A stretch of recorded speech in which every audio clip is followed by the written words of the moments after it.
Hello, everyone. Have you ever wondered what to say when you meet someone for the first time?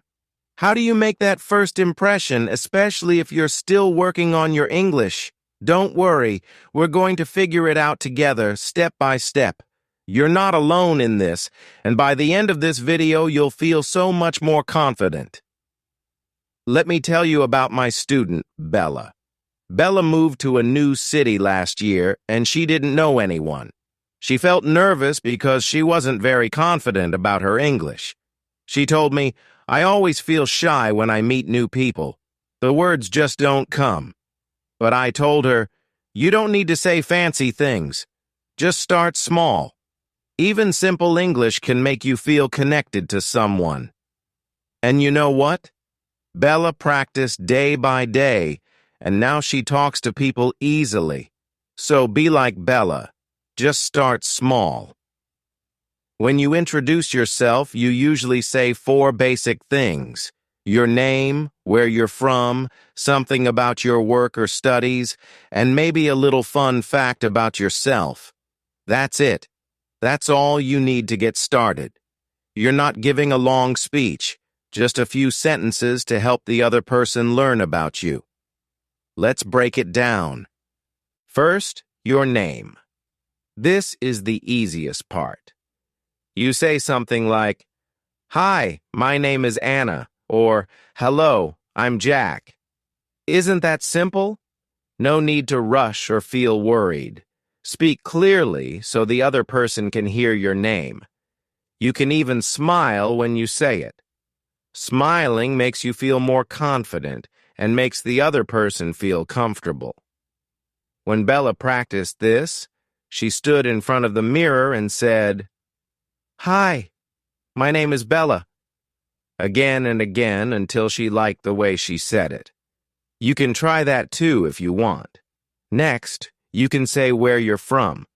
For example, "I'm from New York," or "I'm from a small town in Italy." This gives the other person a little picture in their mind about you. It's okay if your town is hard to say. It's your home, and it's special. If the other person doesn't understand, you can say, "It's near some place," and name a bigger city near your town. When Bella introduced herself, she used to feel shy about her small village, but I told her, "Your home is part of your story. Be proud of it." Now she talks about her village happily. After that, you can talk about what you do. If you study, you can say, "I'm a student," and then share what you study, like, "I study biology." If you have a job, you can say, "I'm a teacher," or "I work in a restaurant." If you don't work or study at the moment, that's okay too. You can say, "I'm taking some time off right now," or "I'm exploring new things." Everyone has a story, and you should feel proud of yours. The more you share this, the more confident you'll feel. Finally, add a fun fact about yourself if you want. This isn't a rule, but it makes your introduction more interesting. For example, you could say, "I love painting," or "I'm learning how to play the guitar." These little details make people curious about you and give them a reason to ask you questions. Bella used to say, "I love baking cakes," and that always made people smile because who doesn't love cake? What about you?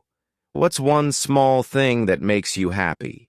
Now that we've talked about how to introduce yourself, remember, practice makes everything easier. You can stand in front of a mirror and practice. You can talk to a friend or a family member. You can even try recording yourself and listening to how you sound. The more you practice, the more confident you'll feel when the time comes. If you ever feel nervous about making mistakes, just remember this: it's okay to make mistakes. Everybody makes them, even people who have been speaking English for years. Mistakes help you learn, and every time you try, you're one step closer to being more fluent. The more you focus, the faster you improve.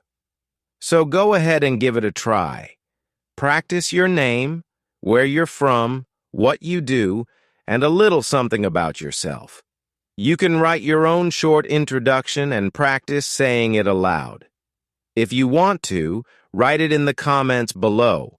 I'd love to hear how you introduce yourself. Remember, every little effort you make brings you closer to reaching your goals. Previously, we talked about introducing yourself in simple steps. Your name, where you're from, what you do, and a fun fact about yourself. Now let's learn how to keep the conversation going after your introduction.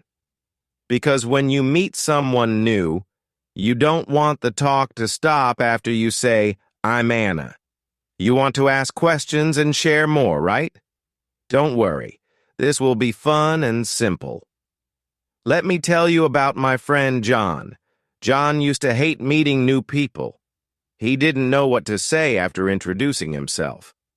Once, John told me, "After I say my name, my brain just goes blank." Do you ever feel like that? It's okay if you do. This happens to many people. I showed John how to ask small, easy questions to keep the conversation moving, and now he's much more confident. He even enjoys meeting people. And trust me, if John can do it, so can you. So, after you introduce yourself, the next step is asking a question. Asking questions helps you learn about the other person, and it makes them feel happy that you're interested in them. Start with simple questions like, "What's your name?" or "Where are you from?" These are easy questions that connect to the first things you say about yourself. You see, it's all linked. Let me give you an example. Imagine you meet someone named Emma. You start by saying, "Hi, my name is Jack. I'm from Canada. And you?"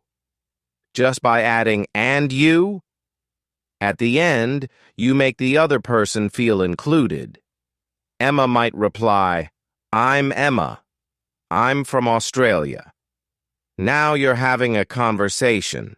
Simple, isn't it? Once you know their name and where they're from, you can ask another easy question. "What do you do?" Or, "Are you a student?" Are good options. These questions are polite and show interest in the other person's life. When John started using these questions, he felt much less awkward because he had something clear to say. It's like having a little map to follow. Now, you might be thinking, but what if I don't understand their answer? That's a great question, and it's totally fine to ask for help when you don't understand. You can say something like, "Sorry, can you say that again?" Or, "Can you speak slowly, please?" This shows you're trying, and most people will be happy to help. The more you listen, the clearer it gets. Let's talk about what happens after the other person shares their answer. When they say, "I'm a teacher," or "I work in a shop," you can keep the conversation going by saying something nice. You could say, "Oh, that's interesting," or "That sounds fun." If you know something about their job or studies, you can ask more. For example, "What grade do you teach?" if they're a teacher. These small sentences make a big difference. They show that you care about what the person is saying. My student Ava used to worry a lot about not knowing enough English words. She told me, "What if I can't think of the right word?" I told her, "You don't need to know all the words. Just use simple ones. Simple words are enough to have a good talk." Ava started practicing like this. She would imagine a conversation in her head during quiet times, like before bed or while riding the bus. Little by little, she became comfortable with small questions and replies. Now let's practice something important. How to talk about your hobbies after someone asks you, "What do you like to do?" For example, you could say, I like hiking, or I love reading books. What happens next is fun. You get to explain just a little about your favorite things. If you say, I like hiking, you can add, I often go on weekends with my friends. If you love reading, you can say, I enjoy mystery books.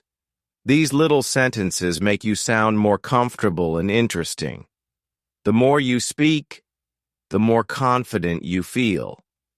Sometimes a person might also tell you something about their hobbies, and you can connect by saying, oh, I like that too. Or, I want to try that someday. If someone tells you, I enjoy baking, and you have no idea how to bake, you can still say, that's cool. What's your favorite thing to bake? Being curious is a great way to keep the talk flowing. By now, you might be wondering, what if I make mistakes? Let me remind you, mistakes are good. They help you grow. Think of it like learning to ride a bike. You fall down at first, but each time you get back up and do better. Making mistakes in speaking is the same. The more you try, the better you get. Here's something you can do as practice. Imagine meeting someone new and having a short conversation. Think about what you'd say after introducing yourself. Write down 2 questions you could ask them.